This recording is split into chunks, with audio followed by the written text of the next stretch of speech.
Well, boys, looks like you started the fun without me. You're all sick. Every last one of you. We're going to need a bigger gun. What's the matter? You scared of things that go boom, boom?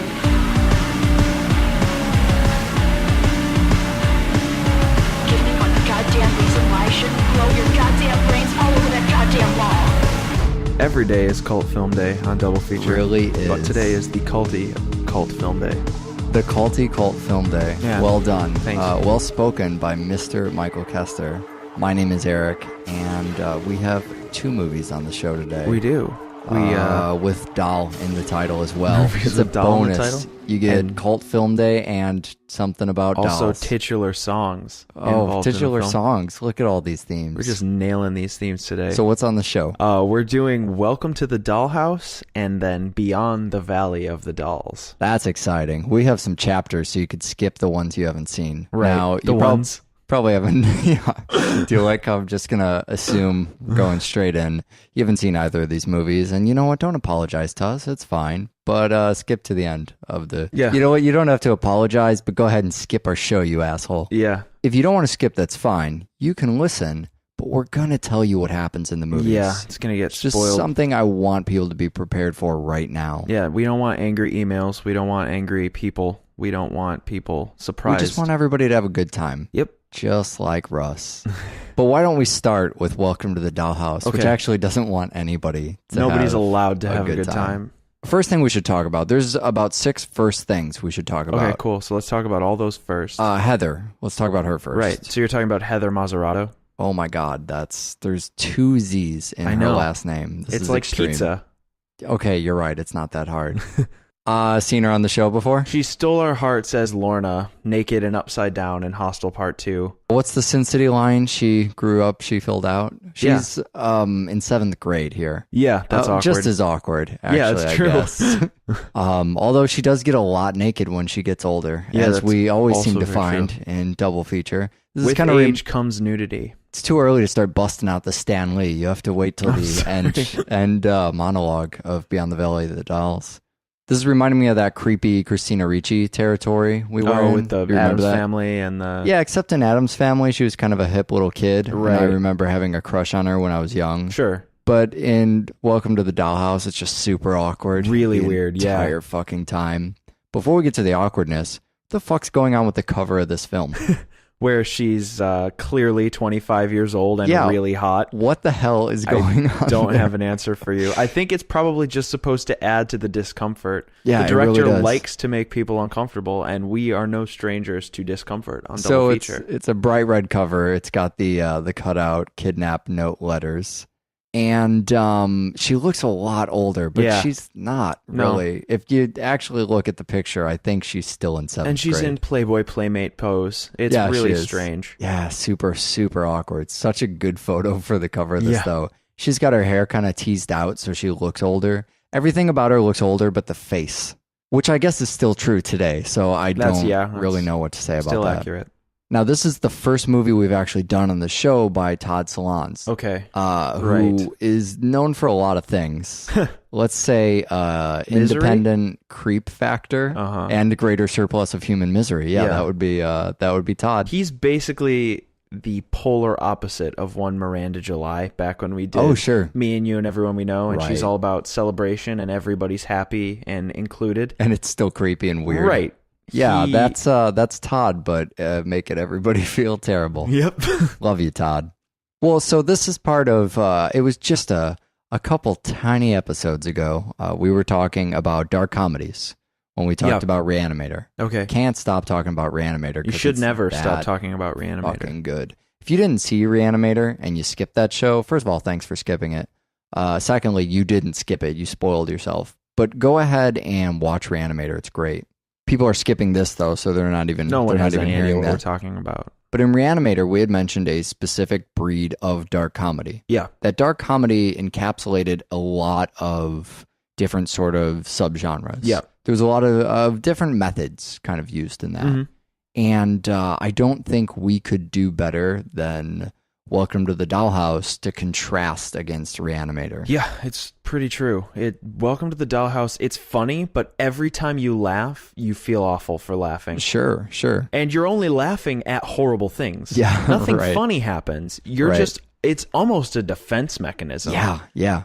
It's just something happens and it's so awful that you just have to laugh at just this miserable situation. Well, and it's hard too. I wanted to watch these somewhat close together so we could kind of look at the two different types Sure. of comedy.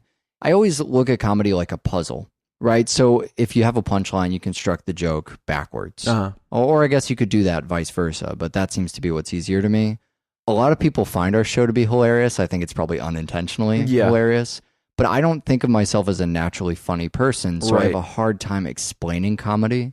Because I feel like if you get comedy, you almost become funny just by getting it. It's true. If you can construct a joke because you know the puzzle. It's just like cooking. Is it just like if you know cooking? what's in something, it's a hell of a lot easier to make it. Yeah, you get the ingredients and then you can formulate humor. You can at least make what might be evaluated as a joke. You won't be a great comedian, but you can formulate a joke. Something that someone at the very least will stare at you, cock their head and go, was that a joke? Right, although in a comedy like this, maybe it's just the staring and the cocking of the head. Staring and cocking, check. All right, but inevitably what I'm trying to get back to is dark comedies. This is the dry, awkward, painful type of dark comedy. I think it really gets to you're not laughing out loud. That's the first key difference I noticed between something like Reanimator and this. Right. In Reanimator, we talked about you might go through and not realize there's jokes. And that's not terribly the case in Reanimator, but it's the case in some dark comedies. I think Welcome to the Dollhouse is a perfect example of you could really watch this entire movie and not get that there's any comedy to it. I feel like people who watch this, and if any of our listeners watched this and just thought it was horrible and felt bad and didn't find it funny, be glad we didn't do Happiness. Yeah, is that what you want to say first about off, that was Happiness supposed to be funny? Yeah, it's hilarious. Okay. Happiness is another film by this director, a film we joke about all the time. It will also make you feel miserable. Go on. If you watched this and you didn't think it was funny, I feel like you missed the point. The film, it's not laugh out loud funny. It's not fucking feel good funny. No. But it is supposed to be funny. You're supposed to laugh at the misery. Yeah. It's still supposed to suck. Yeah. You're supposed to feel like garbage going through this film. But I think a large part of what the film is doing is trying to get you to laugh at how much garbage you're wading through. Yeah, for sure. You may get a little relief through that, and I think that's the best you could hope to accomplish is going, man, don't these people have it bad. Right. Or just like you said earlier, laughing through sheerly how terrible the situations are. To get to where that layer of comedy is most obvious, I think the biggest thing I pick up is the music choices. There's a lot of, not necessarily music cues, but maybe just music is a key factor in making those jokes. Yeah. The jokes surround music. I get the feeling that Todd is just a fan of comedy through music. And maybe that's because music is one of the more subtle ways. It's not visual. It's not on the screen. The characters aren't doing it or aren't doing it all the time in the case here. But you have the first thing I noticed was the ballet just mocking Dawn. Dawn will have something awful happen, and then her younger sister will just prance in a little ballet number, which is only loosely related to music. But those are the kind of jokes you're going to get through this movie. The sort of things where it's a subtle cue. It's a very subtle, something bad happened, and now a ballerina is going to prance across the screen. Well, I think Missy is this really good character because she's got it made. Yeah. Even this horrible, she gets kidnapped, right? Sure. The most horrible thing that you can think that would happen to a little girl happens, and she loved it. Yeah. She gets, what what did they say? Candy her own TV. And McDonald's. Yep. And all she had to do was dance for the man. I mean, the dude's fucking sick. Yeah, right. And that's a whole different tragedy. But Missy still has it made. From the beginning of the film, all she does is dance and live a carefree life. She calls the shots around the house. Yeah, right. And anytime she's juxtaposed against Dawn, anytime you see the two of them interact, I mean, it's hilarious in the darkest way. But the jokes aren't just happening to Dawn. You know what I Right. mean? It's not just let's make Dawn feel bad. Sure. It's the audience too. I Yeah. really do feel like a lot of times the dark elements that are happening. You know, okay, so she gets kidnapped, right? Yeah. You were mentioning that that kidnapping, and you obviously have the biggest fears in the world for her.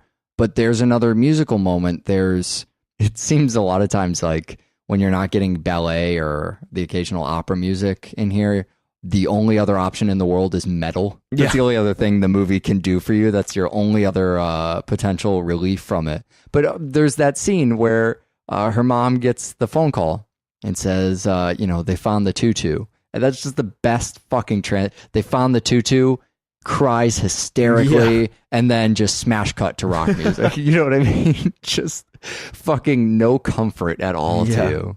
But there are characters in the film that play music, and that's funny too. There's the out-of-tune band, or the in love music when Dawn looks over and watches Steve eat cereal or whatever. Yeah. These are your insights into, hey, this is a joke right now. Sure. When we get to Beyond the Valley of the Dolls, that's a movie where a lot of people go, does the director know this is a joke? Yeah. So the music is here to go, the director knows this is a joke. Sure. The director knows everybody is safe to have a little giggle here. It's going to be okay. So Steve joins this band. They have this garage band. Okay. Right? Yeah.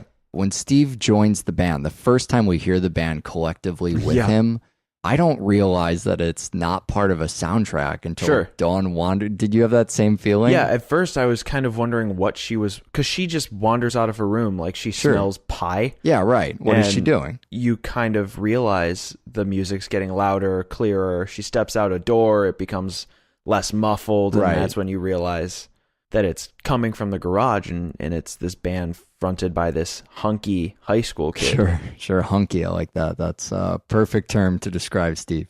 So long-haired dreamy Steve is singing, and surprise, this was the garage band, which is the best because that's how you know they got better. Yeah. Is in your head, you didn't think, wow, this is that shitty band from the garage. You just went, oh, there's background music. Mm-hmm. They play the Happy Anniversary song later, which is one of my favorite of that band's singles. Yeah, it's a really stellar one. Which is also a pretty apparent joke, right? Yeah. Just total shit song. Sure. And they eat that cake, that terribly airbrushed looking cake, which it's hard for me not to say there's visual gags. I want to say that's the only visual gag, but the tutu's a visual gag. Yeah. Right? The tutu pulled halfway up her abdomen as she prances around the screen.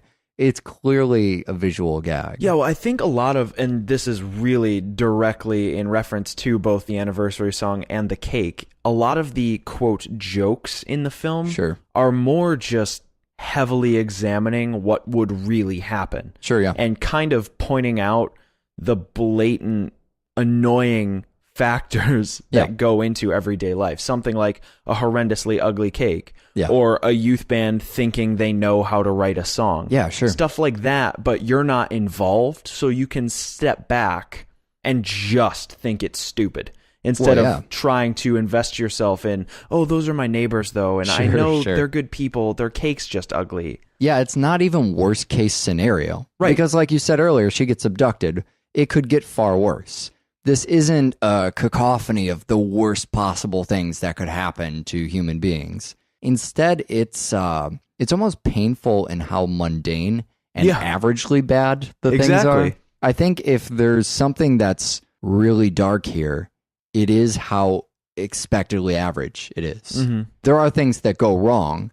They're just everyday things. They're things like you get a cake and it looks terrible, or the band is terrible. Right. Someone goes missing. You get rejected at school.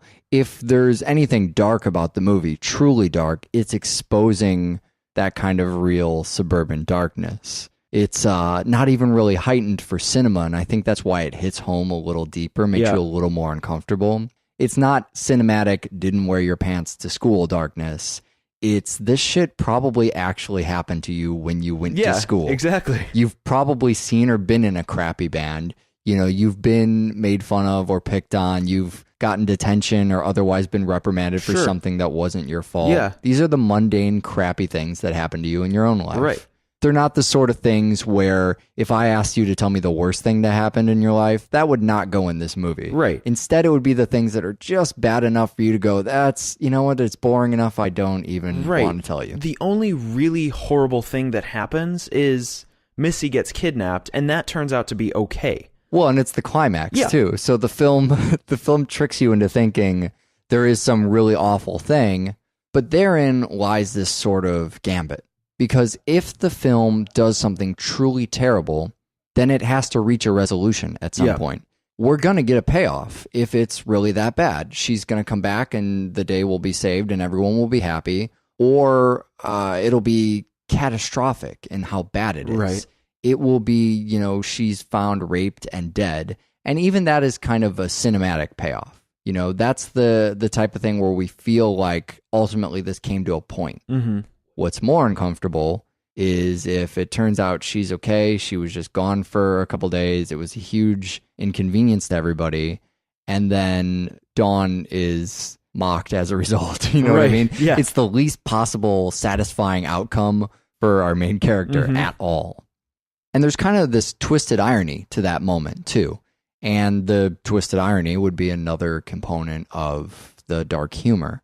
This is just one example, but I mean, Dawn has a fantasy about being the hero of this situation. She goes out to do something heroic and she puts up all these flyers and she goes out to the city and she's thinking, she has this dream that she finds her sister and everybody loves her. Right. Her parents love her and her 10 boyfriends love her and her class loves her, right? Her class celebrates her and cheers her name. Mm-hmm.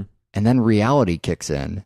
And this is what I'm talking about, it being great that her sister's back, but as a result, she has to give a speech, and it's literally the opposite of what she thought would happen. Yeah. Her sister comes back, and she is mocked in unison. Just that the class might have cheered her in unison.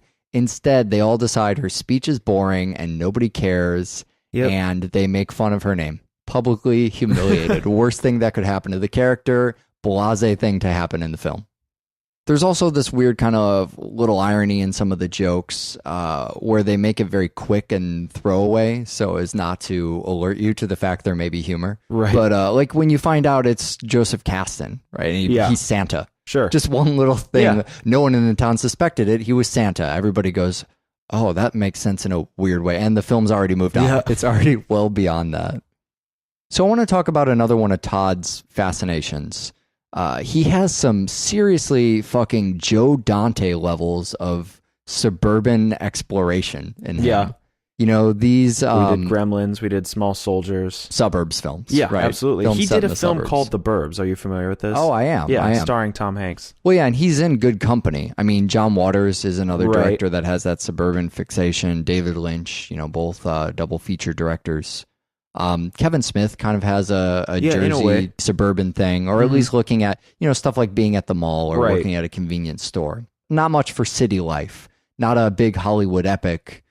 Instead, local fucking bum work. Yeah. And that's just a few of the directors we've looked at on the show. There's other directors too with this suburban fixation who treat it as the ideal backdrop, sometimes even the plot of their film. There's something very bizarre about the suburbs. We talked, I think it was on the Deliverance episode, about city dangerous versus suburb dangerous, right? Yeah. There we were talking a lot about the really backwoods kind of danger. But I think mostly to outsiders or to previous inhabitants, if you're unfamiliar with the suburbs, it's a really bizarre and kind of uncomfortable thing. Everything looks the same and there's things you accept as just okay in the suburbs. Right. There's a lifestyle that does not exist in other places. And that often seems to be where the fixation lies with these directors. But you almost always see that as being dark. There's never a suburban focus that isn't either not actually the focus, but just the setting of the film. Or maybe again in that Kevin Smith exception, where it isn't about how dark the suburbs are. Or at least how twisted. Yeah, it's about being twisted. It's the, when we talked about Blue Velvet, that was the seedy underbelly of the suburbs. Well, and then there's also something like Edward Scissorhands. Yeah, definitely. Where the suburbs are still painted to be this wonderful place. Sure. But as soon as some foreign body invades, it just gets fucked. and Yeah. everybody kind of comes out of their perfect shell, and it Sure. becomes a twisted, fucked up society. Well, and when we talked about Edward Scissorhands, that was another thing where we were doing kind of a fish out of water Yeah. show there. But Edward didn't really seem like the most foreign element. No, not at all. You know, as us watching the film, a lot of it was Edward's fucked up, but aren't all these people from the suburbs pretty fucked up too? The way they exploited him showed their hand as being a far more fucked up brood. Yeah, right. Well, and then you mentioned The Burbs, right? Yeah. The Joe Dante Yeah. movie. It's literally about something dark happening in the suburbs. Yeah. That's the fucking plot synopsis. Yep. Tom Hanks is in the suburbs, and then something dark is Yeah. going on. What is it he has to investigate with his neighbors? I mean, you couldn't get more direct than that. This is where Todd really stands out as a director playing with this theme, because his version of the suburbs isn't so shady. Yeah. It's, again, the realism. The fact that this is the suburbs you could actually take the train out to, or, excuse me, the metro. Mm-hmm. This is the suburbs that you and I really grew up Yeah. in. It's so real, and these things are so day in and day out that we don't have to have a mad scientist in the basement Sure. or a crime syndicate or something supernatural about Right. the suburbs. This is just, hey, suburbs. Let's take a second to talk about how really fucked up they are.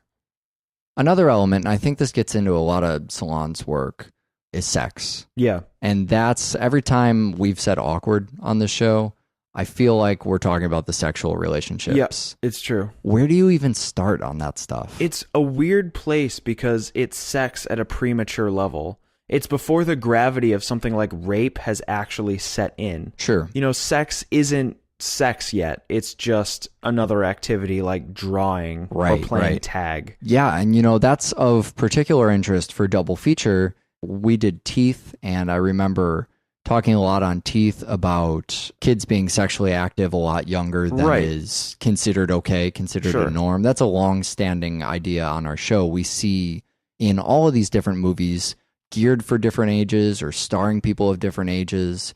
Occasionally we'll come across a film that really treats sex like something you discover in middle school or in Sure. the beginning of high school, which is when your body becomes sexually active, Right. a natural time. Our writer-director here is not taking advantage of that particular thing. Mm-hmm. Instead, he's saying, yeah, all right, you're sexually active when you're younger. That makes sense. That's just what happens in my film. But what you're not prepared for is these heavier concepts. Sure. While you are sexually active, and that is true, and closeting kids from sex and pretending they're not sexual till they're 18 is ridiculous. Right. You don't know what you're doing when you're younger. Right. You have no idea. Half of the things I reference on a regular basis on this show, I did not know what they were when I was 12. Probably Right. anything I Sure. reference on this show. And I think that's another dark part of sexuality when you're younger too, is because we treat it like a taboo and nobody talks about it, you don't know what any of this fucking stuff Sure. is. And that's the dangerous part. Yeah, and it can be it can be a scary thing, not for the kids, but to think about a kid who's just never heard of rape, right? Yeah, right. Just decides I'm going to rape someone, Sure. not because they feel evil or because they have a strong sexual urge, Right. but because they know what rape is and none of the baggage. Yeah, they have no background Yeah. for it because people have not talked about it.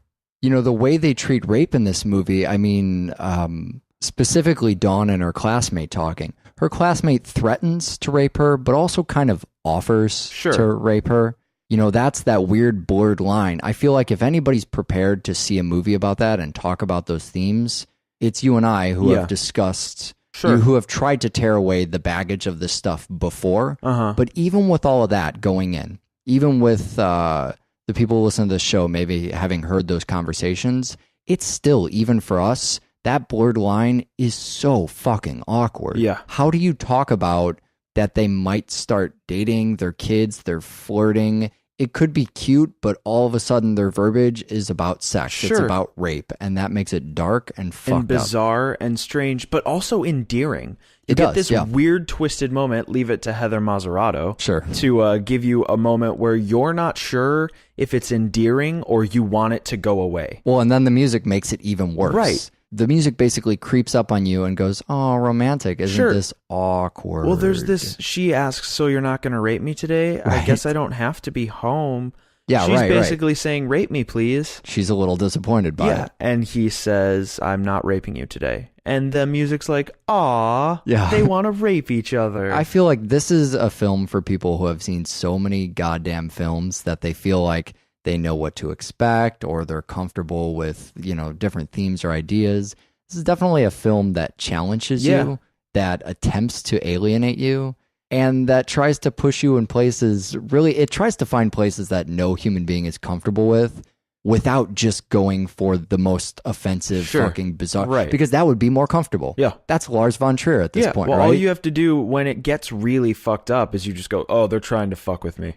Is that how you get yourself through this film and you're okay? Not with this film, but films that are intentionally trying to make you feel uncomfortable. Sure. You just brace yourself for the most fucked up thing, and it doesn't faze you. Well, and that's where you get something like Martyrs, where it really has to be far more fucked up than you're ever prepared for. If we're going to play that game, it has to really step up. Yeah. Instead, this film goes, you might try and prepare for that, but we're going to pull it back a little bit and put you right on the cusp of things you ever thought you could be comfortable with.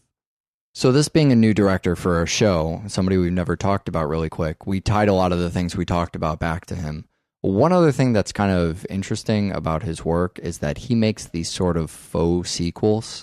There's a movie called Palindromes that came out, which it's a spirited sequel, sort of. Sure. It's that blurred line. It's that really awkward place where it's kind of a sequel. It sort of features the same characters. It's in the same universe. You wouldn't call it a spirited sequel because that would be purely just, oh, I wanted to tackle the same themes or this goes together. When we talk about people who make trilogies or whatever of movies that aren't Blood and Ice Cream trilogy kind of things, which is a bad example because it's not even really a trilogy, but you know what I mean, right? Same idea. People who like these movies, they go together in a set, all the way over to the other side of the spectrum, which is Kill Bill Part 2. Sure. This falls somewhere strangely in the middle where it's kind of picking up same characters or something vaguely, and we're not going to address it moving on, which is probably a good place for us to be. Yeah. So instead, let's address something easier to tackle, which is, I think I have a mistake in my notes. It says Beyond the Valley of the Dolls. If you want to talk about sequels officially versus unofficially.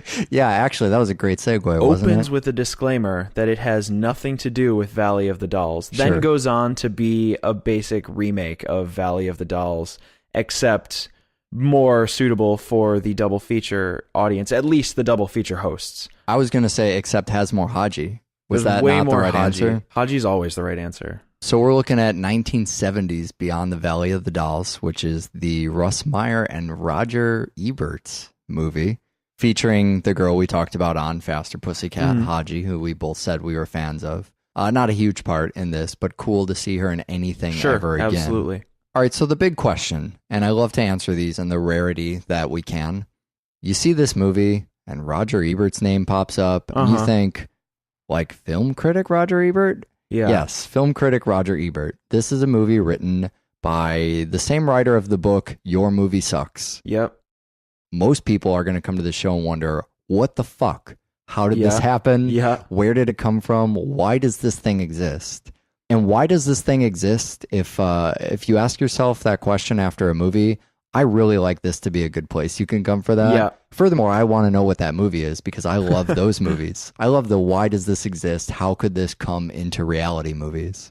So while I won't pretend to understand anything that happens in Beyond the Valley of the Dolls, partially because I haven't seen Valley of the Dolls, which may or may not make a difference. I'll ask you about that in a second. You've seen Valley of the Dolls, right? I have seen Valley of the Good. Dolls. Maybe I can bring a little what the hell happened here, and then you could fix the what the hell happened here. So Ebert's, if I just want to ruin this all right away, I'll give you the real answer. The real answer is Ebert started doing movie reviews. His big one was published in, I think it was Night of the Living Dead that was in Reader's Digest in like 1969 or something. This movie comes out in 1970. So the real answer is he wasn't really doing movie reviews yet. Right. He was fucking young, right? What is that? 40 years ago now, right? 42 goddamn years ago. 43 if you look at when he actually wrote the movie. That was a long time ago. That's not the Roger Ebert we know today. No. It's not the Roger Ebert you have either scoffed at or adored or been... This is Roger Ebert long before his thumb was anywhere. Right. My third option was going to be willfully oblivious to, which I think is kind of the approach you and I take. Yeah, definitely. So I'm not going to talk about his film reviewing career or anything like that because I honestly don't know. I don't care about film reviews. I do not give a shit. I feel like it's been a good half a year or so since we mentioned that we don't give a fuck about film reviews in the slightest. So I don't really know anything about that. Maybe he's awesome at them. Maybe he's not. Maybe they're not worth having at all anyways. Just not the approach you and I take.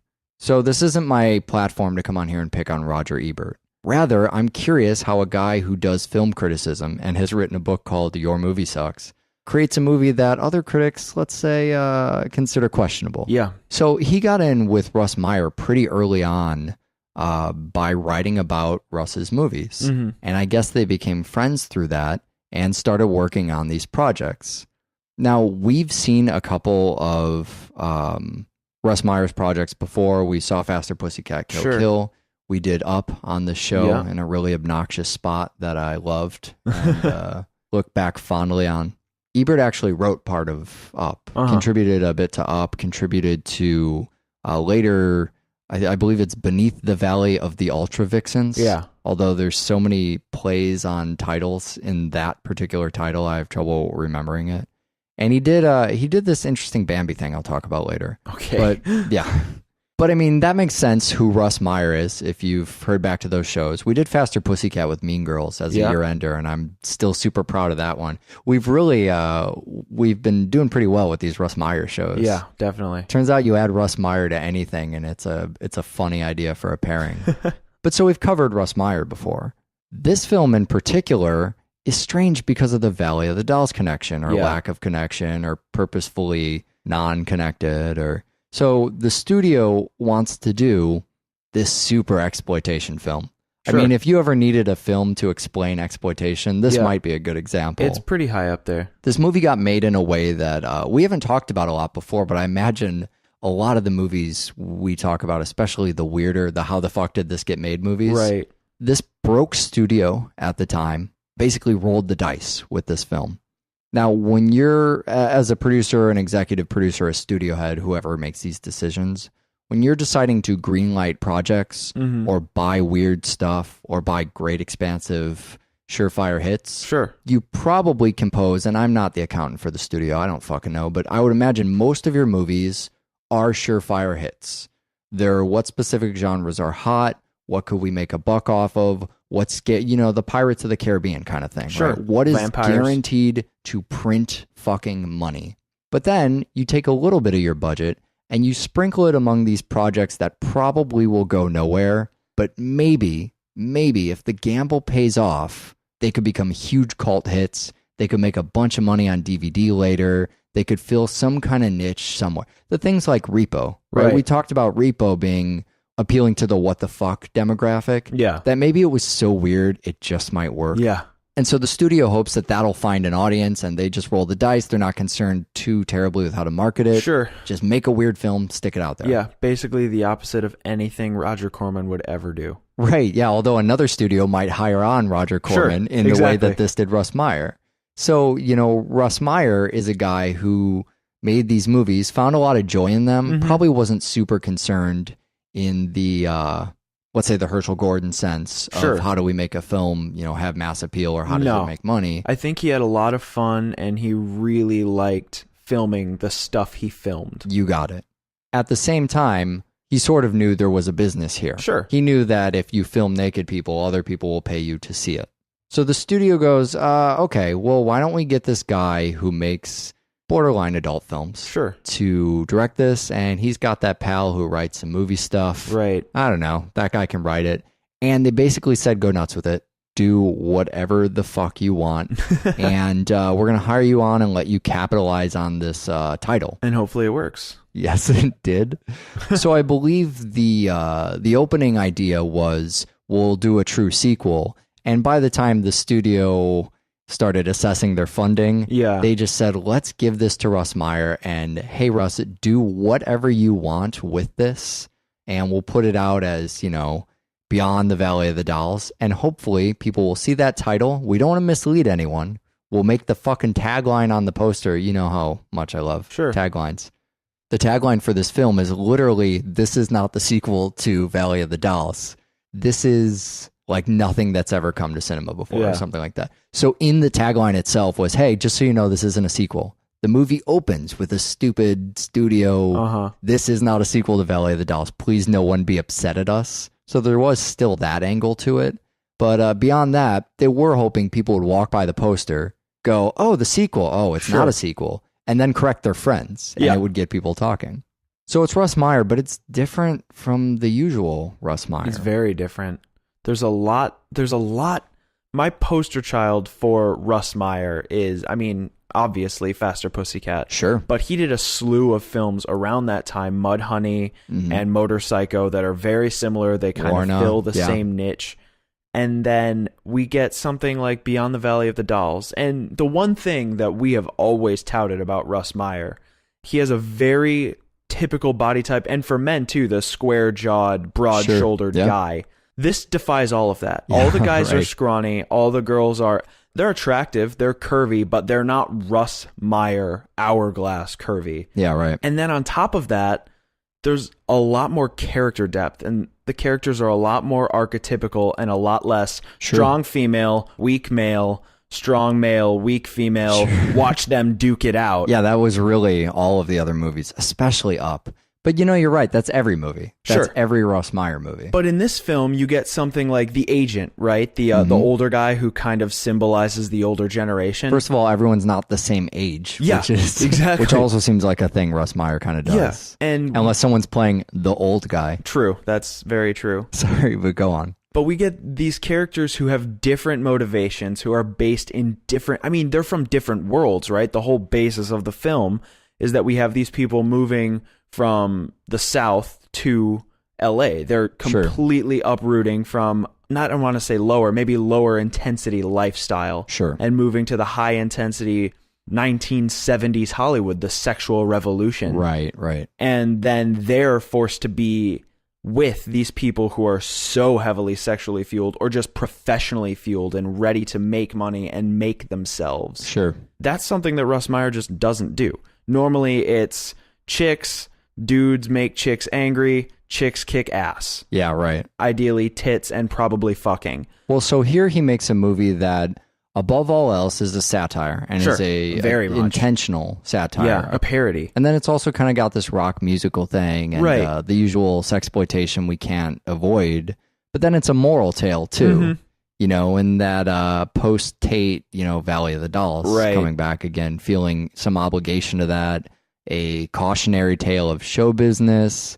But I mean, then one character becomes a fucking paraplegic and it's a serious drama. All of a sudden, there's a fucking dramatic organ, you know? And it's ambitious and it's a movie that they wrote. I mean, this is the one I always think about Roger Ebert for, even though he worked on the other ones, because they really worked together. Whereas Roger Ebert just wrote the screenplay for this, straight out wrote it.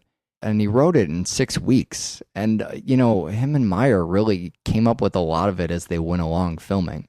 So if nothing makes sense by the goddamn end of the movie, that would be why. They're just sort of coming up with it as they go. But it centers around, you know, this musical piece. This was trying to show that 60s era of partying. So it wasn't just in order to get a record deal, go to Los Angeles. It was, hey, that's where the party scene is at. If you are in a band and you want to make it and have fun, you go to Los Angeles.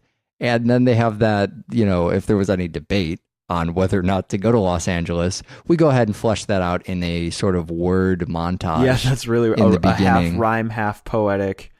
That was a very bizarre moment before in the film. The Kelly affair bursts out into is it song if you just sing in your car but you're in a band? I don't know. And that's really, I mean, that's the primary similarity to the original, stealing that premise and going with it. And I think that's kind of where they started.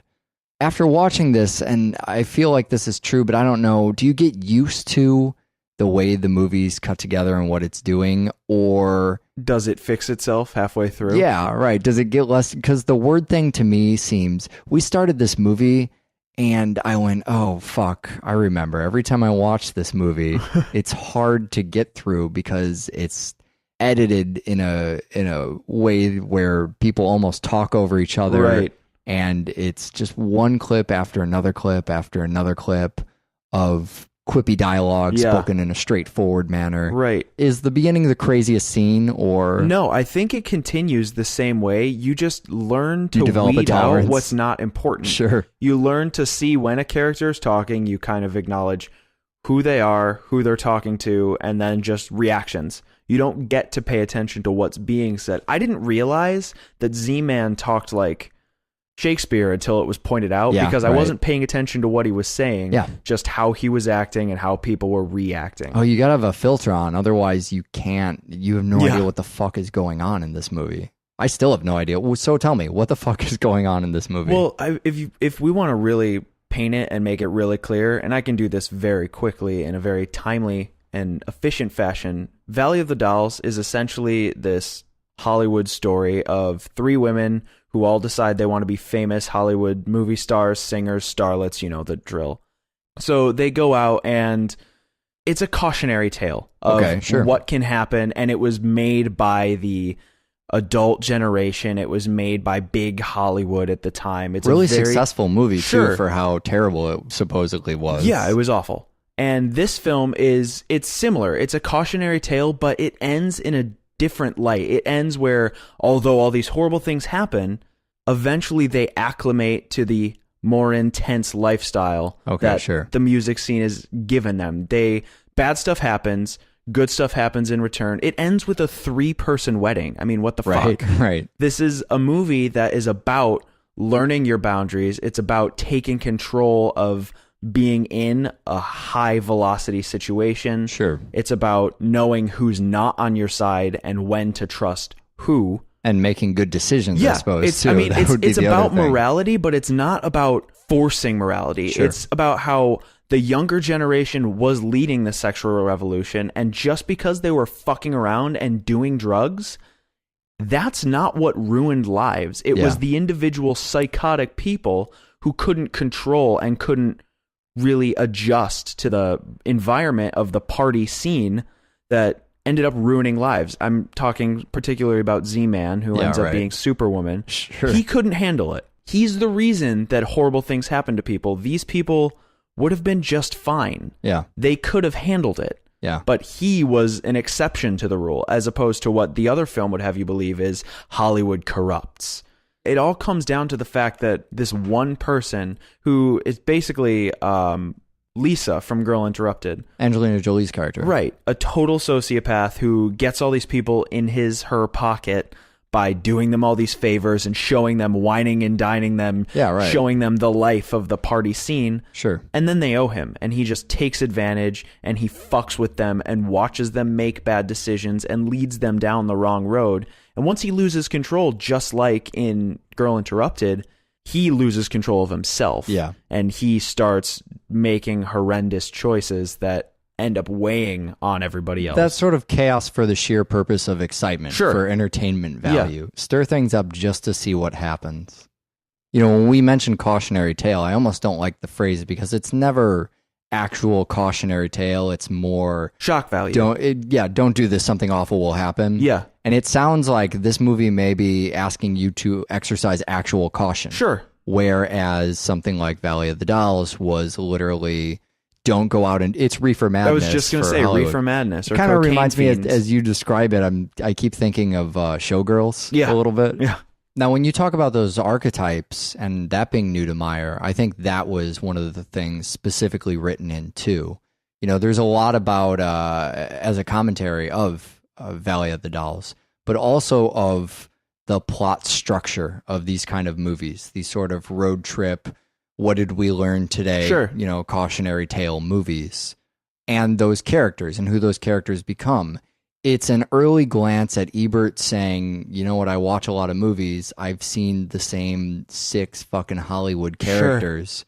But then going out of his way at the end of the movie to literally do that ending narrative part, to say, all right, I want to make sure this is actually a cautionary tale and no one reads into this as just being the same thing as Valley of the Dolls or as any of these other films. I want to spell out what these people did wrong so there's no confusion. Right. You know, as you watch it, you're going, wow, this is really heavy. They're really telling you what's going on here. But that's his point, is he doesn't want people to walk away and think, were they serious? Did they know what they were doing? And people still thought that. Right. It's hard to watch this movie and not think that. But you get that ending bit, so they make sure if they're going to do any moralizing or any, here's what these characters should have watched out for, that they're figuratively force feeding it to you, Right. to make sure that everybody's on the same page. Yeah. Also, it's the editor from I Love Lucy. I mean, it's deliberate, Ugh. people. It has to be deliberate. Yeah. I'm just saying, he knows how to edit a thing together. I right? guess, yeah, he did have a job for a long time. I mean, people watched I Love Lucy. It was watchable as opposed to line of dialogue, no time to breathe, next line of dialogue, no time to breathe, next line of dialogue. I'm exhausted as I watch the opening scenes of this. I know what you mean. I was literally gasping for air. It's difficult because you blink and panic. Yeah, You I was panic that panicking. you I was missed something. hyperventilating as I'm watching this. Yeah. All right, I promised I would mention that one other Roger Ebert thing. Now, just like as you view Faster Pussycat as prototypical Meyer, maybe not even so much as being the best example, but the most well-known example and the easiest to talk about, and where those things might not be the most obvious, but the most widespread. Mm-hmm. That's the same for me with Roger Ebert and Russ Meyer, where he's worked with Russ Meyer before, but I feel like this is the most definitive example. He was the sole writer credited on the screenplay. This is the movie everybody knows as that weird movie Roger Ebert did with Russ Meyer. But he also worked on this thing called Who Killed Bambi, which was a Sex Pistols movie. Oh, yeah. He, I heard about that. I read co-wrote that, it with the Sex Pistols manager. Mm-hmm. And in being kind of the opposite of what Fox did with this movie, you know, Meyer was going to direct this, didn't really have a hand in writing. I'm sure as things started filming, he would, you know, make things up and what have you. But Fox read the Bambi script, and they said, we can't possibly allow you to film this. This is absurd. The only thing I know about it, I haven't read it myself yet, but there's an opening scene where they kill a deer or something. Yeah. Fox just read this thing and said, we're not turning this into a movie. And they were originally hoping to make it kind of a movie starring the Sex Pistols, and then they all fucking died. Yeah, well, that made happened it impossible. too. So realizing that and kind of coming to terms with the fact this would never get made and was not profitable, or maybe just jumping on that crazy internet revolution, Ebert, a couple years back, actually published the script online. Mm-hmm. So you can read that for free on his website. So we'll link off to that. But if you're just dying after Beyond the Valley of the Dolls to get some more weird Roger Ebert script, that would be the spot to go. That's the only spot to go.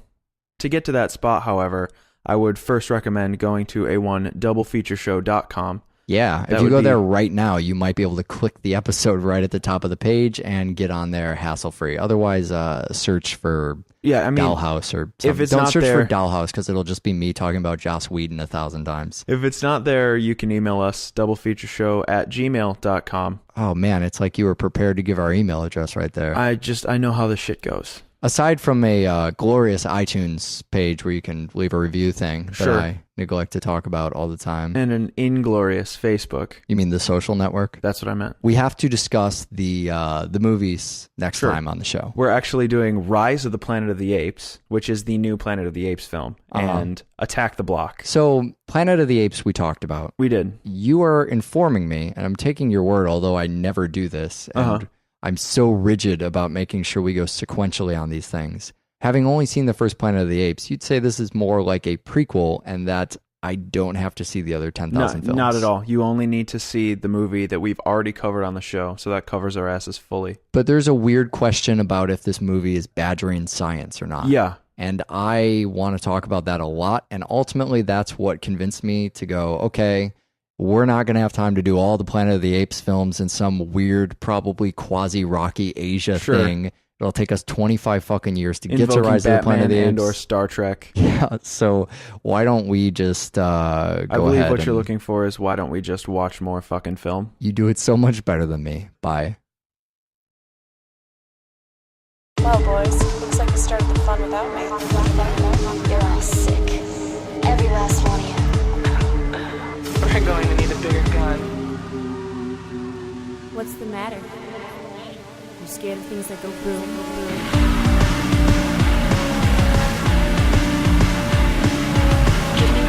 goddamn reason why I shouldn't grow your goddamn brains all over that goddamn wall. Every day is Cult Film Day on Double Feature. Really is. But today is the culty Cult Film Day. The culty Cult Film Day. Yeah. Well done. Thank you. Well spoken by Mr. Michael Kester. My name is Eric, and we have 2 movies on the show today. We do.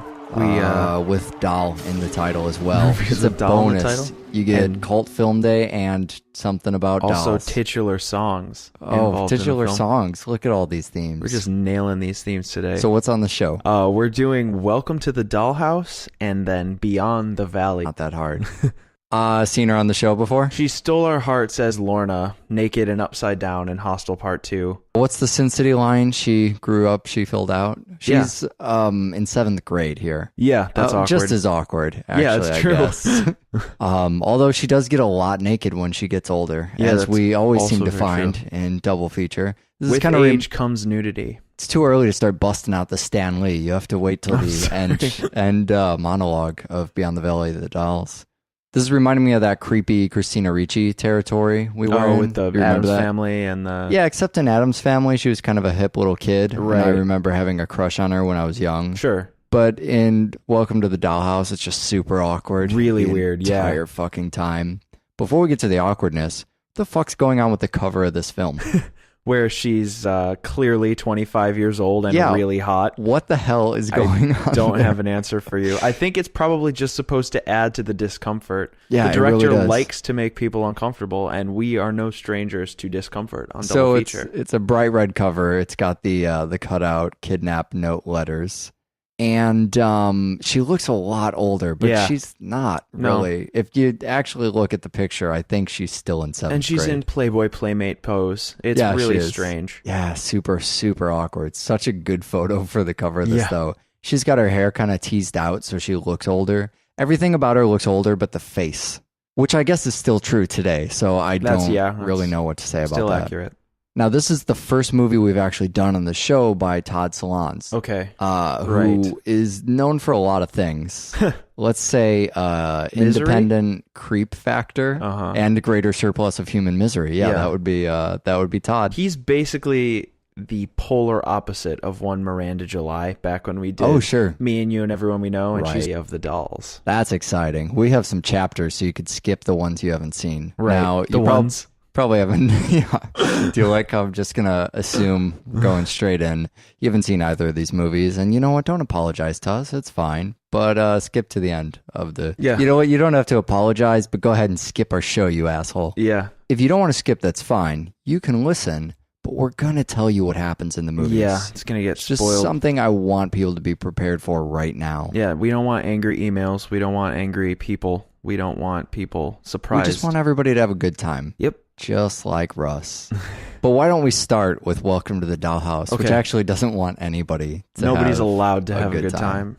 First thing we should talk about, there's about 6 first things we should talk Okay, about. cool. So let's talk about all those first. Heather. Let's talk about her first. Right. So you're talking about Heather Mazzarato? Oh my God, there's 2 Z's in I her know. last name. This It's is like extreme. pizza. Okay, you're right. It's It's not. all about celebration and everybody's happy and included. And it's still creepy and weird. Right. Yeah, He- that's Todd, but making everybody feel terrible. Yep. Love you, Todd. Well, so this is part of, it was just a couple tiny episodes ago. We were talking about dark comedies when we talked Yep. about Reanimator. Okay. Can't stop talking about Reanimator. You 'cause should it's never stop that talking about Reanimator. fucking good. If you didn't see Reanimator and you skipped that show, first of all, thanks for skipping it. Secondly, you didn't skip it. You spoiled yourself. But go ahead and watch Reanimator. It's great. People are skipping this though, so they're not even No one they're has not even any idea hearing what we're that. talking about. But in Reanimator, we had mentioned a specific breed of dark comedy. Yeah. That dark comedy encapsulated a lot of different sort of subgenres. Yeah. There was a lot of different methods kind of used in that. Mhm. And I don't think we could do better than Welcome to the Dollhouse to contrast against Reanimator.